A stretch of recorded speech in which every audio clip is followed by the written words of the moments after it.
शिमला के रामपुर क्षेत्र में झाकड़ी में फटा बादल। हाइड्रो प्रोजेक्ट के पास बादल फटा, करीब 20 लोगों के लापता होने की सूचना। रेस्क्यू टीम घटनास्थल के लिए रवाना। दिल्ली के सब्जी मंडी इलाके में गिरा एक मकान। झमाझम बारिश के बीच हुआ हादसा। सब्जी मंडी में भर-भराकर गिरी इमारत। गुरुग्राम में मुसीबत बनी। बुधवार को हुई बारिश, सड़क पर जलभराव में तैरती नजर आई कार। भारी बारिश की वजह से हालात बिगड़े। दिल्ली के दरियागंज इलाके में बारिश का कहर। बारिश की वजह से ढह गई निजी स्कूल की दीवार। मौके पर खड़ी कुछ गाड़ियां मलबे में दब गई। दिल्ली एनसीआर में हुई तेज बारिश के कारण बढ़ी आम लोगों की मुश्किल। ग्रीन पार्क इलाके में पाइपलाइन टूटने से सड़क में बना बहुत बड़ा गड्ढा। राजधानी दिल्ली में मूसलाधार बारिश की वजह से जलभराव। कई इलाकों में सड़कें लबालब हुई। लोगों को आवाजाही में हुई दिक्कत। राजधानी दिल्ली में बुधवार को हुई मूसलाधार बारिश से कई जगह जलभराव। आईटीओ के पास सड़कों पर जलभराव। सड़क पर भरा कई इंच पानी। टिहरी में बादल फटने से तबाही। नौताड़ में बादल फटने से एक होटल बहा। मलबे में दबने से 2 लोगों की मौत हुई। एक शख्स गंभीर रूप से घायल। रुड़की के भौरी गांव में बारिश की वजह से गिरा एक मकान। हादसे में 2 बच्चों की हुई मौत। 9 लोग गंभीर रूप से घायल। घायलों को किया गया रेफर। केदारनाथ पैदल मार्ग पर भीमबली के पास बादल फटा। पैदल मार्ग पर आ गिरा मलबा। रोड का करीब 30 मीटर हिस्सा क्षतिग्रस्त। केदार घाटी में मुसीबत बनकर बरस रही बारिश। केदारनाथ पैदल यात्रा मार्ग पर रामबाड़ा में मंदाकिनी नदी पर बने 2 पुल बहे। पुराने मार्ग पर स्थित थे दोनों पुल। रुद्रप्रयाग जिले में भारी बारिश से बढ़ा नदियों का जलस्तर। सोनप्रयाग में मंदाकिनी नदी का जलस्तर बढ़ा। नदी किनारे एसडीआरएफ की टीम तैनात। हरिद्वार में मुसीबत बनकर बरसी बारिश। भारी बारिश की वजह से शहर के कई हिस्सों में जलभराव। सड़कों पर भरा कई फीट पानी। हरिद्वार में नदी के बहाव में बह गया एक ट्रक। भारी बारिश की वजह से सूखी नदी में आया उफान। देखते ही देखते पानी के तेज बहाव में ट्रक बहा। नैनीताल जिले में तेज बारिश का कहर। कालाडूंगी में बरसाती नाले के बहाव में बह गई कार। नाले को पार करते समय हुआ हादसा। उत्तराखंड के 3 जिलों में आज स्कूल बंद। देहरादून, टिहरी, नैनीताल जिले में स्कूल बंद। भारी बारिश को देखते हुए जिला प्रशासन का फैसला। अल्मोड़ा में भारी बारिश की वजह से उफान पर जटागंगा जागेश्वर पुल के जलमग्न होने का खतरा। बरसाती नदी नालों के किनारे पर अलर्ट जारी। उत्तराखंड के मुख्यमंत्री पुष्कर सिंह धामी ने फोन पर बातचीत की। सचिव आपदा प्रबंधन से देर रात फोन पर बात हुई। राहत बचाव काम की जानकारी। प्रयागराज में भारी बारिश के चलते रामबाग रेलवे स्टेशन पर हादसा। रेलवे की पुरानी बाउंड्री वॉल भर-भरा कर गिरी। बलिया में नदी किनारे पर बना टॉयलेट नदी में समाया। जलस्तर बढ़ने की वजह से नदी के बहाव में बह गया शौचालय। लखनऊ के सेंट्रल सुन्नी वक्फ बोर्ड के ऑफिस में घुसा पानी। खतरे में वक्फ प्रॉपर्टी की 20 कीमती फाइलें। वक्फ बोर्ड की सीईओ का दफ्तर भी पानी पानी। लखनऊ में हुई मूसलाधार बारिश से पानी पानी हुआ शहर। कई इलाकों में सड़कों पर जलभराव। रोजमर्रा के कामों के लिए घर से बाहर निकलने वाले लोग परेशान।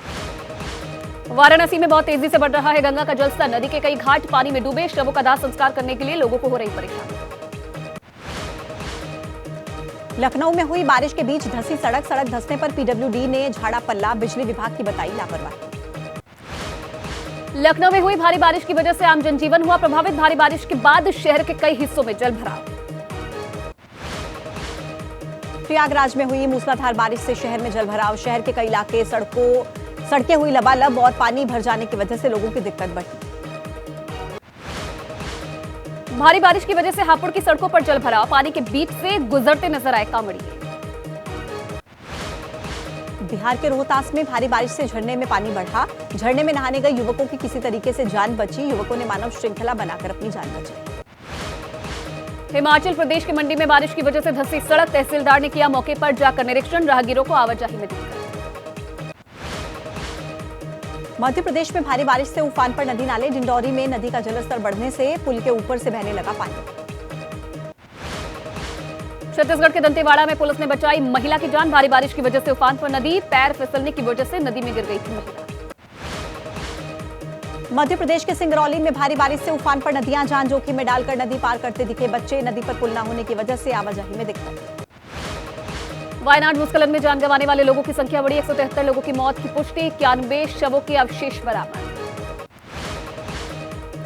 वायनाड के इलाकों तक पहुंचने के लिए ब्रिज बनाने का काम तेज। वायुसेना ने अस्थायी ब्रिज बनाने के लिए पहुंचाया जरूरी सामान।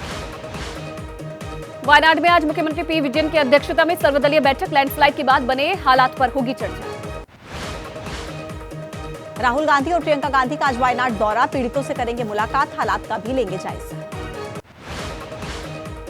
संसद में गूंजा वायनाड जल प्रलय का मामला, केरल त्रासदी पर अमित शाह ने कहा कि राजनीति मत करिए, 7 दिन पहले ही वार्निंग दी गई थी। कांग्रेस के सांसद चरणजीत सिंह चन्नी ने कहा पीएम मोदी ने अनुराग ठाकुर का भाषण सोशल मीडिया पर शेयर किया, जबकि उसका कई हिस्सा सदन की कार्रवाई से हटाया गया। कांग्रेस सांसद केएल शर्मा ने पूछा, नैतिकता की दृष्टि से क्या किसी की जाति पूछना सही है? यह अनुराग ठाकुर की अपरिपक्वता है। हरियाणा के मुख्यमंत्री नायब सिंह सैनी का निशाना, राहुल कोई भी ऐसा मौका नहीं छोड़ते जिससे समाज और देश का नुकसान।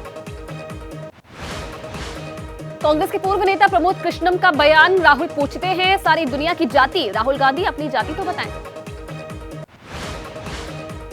जाति जनगणना को लेकर केंद्रीय मंत्री मांझी का राहुल पर निशाना, कहा कि एनडीए की सरकार हर तबके के लिए कर रही है काम, विपक्ष सिर्फ अपनी बात करता है। डिप्टी सीएम केपी मौर्य का अखिलेश पर आरोप, हमने जब नेता प्रतिपक्ष पर सवाल उठाया तो अखिलेश ने डरकर लोकसभा में पीडीए दिखाया।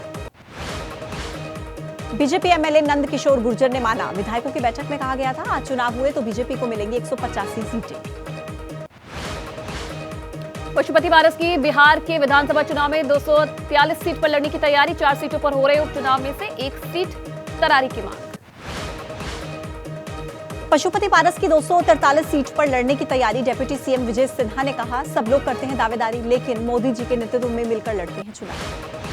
झारखंड के पूर्व मुख्यमंत्री चंपई सोरेन ने कहा कि घोषणा पत्र में किया वादा करेंगे पूरा, विपक्ष अगर छोटी छोटी बातों पर करेंगे हंगामा तो नहीं चलेगा सदन। एनसीआर की तर्ज पर यूपी स्टेट कैपिटल रीजन बनाने का प्रस्ताव विधानसभा से पास, स्टेट कैपिटल रीजन में उन्नाव, हरदोई, सीतापुर होंगे शामिल। केशव प्रसाद मौर्य के बयान को लेकर इलाहाबाद हाईकोर्ट में याचिका दाखिल, डिप्टी सीएम के रूप में नियुक्ति पर सवाल। दिल्ली में गोकुलपुरी फ्लाईओवर के पास स्कूटी सवार महिला की गोली मारकर हत्या, पति ने कहा एक दूसरे से स्कूटी से सटने पर हुआ था विवाद। बिहार के सुपौल में सेंट जॉन प्राइवेट स्कूल में फायरिंग, छात्र ने दूसरे छात्र को हाथ में मारी गोली, स्कूल बैग में हथियार लेकर आया था छात्र। महाराष्ट्र के जंगल में बंधी महिला, रत्नागिरी का सावंतवाड़ी इलाके का मामला, महिला ने बताया कि पति ने जंगल में चेन से बांधकर मरने के लिए छोड़ दिया। फिरोजाबाद में पुलिस के साथ बदमाश की मुठभेड़, पुलिस की गोली से घायल हुआ बदमाश, महिला की हत्या के मामले में आरोपी की गिरफ्तारी।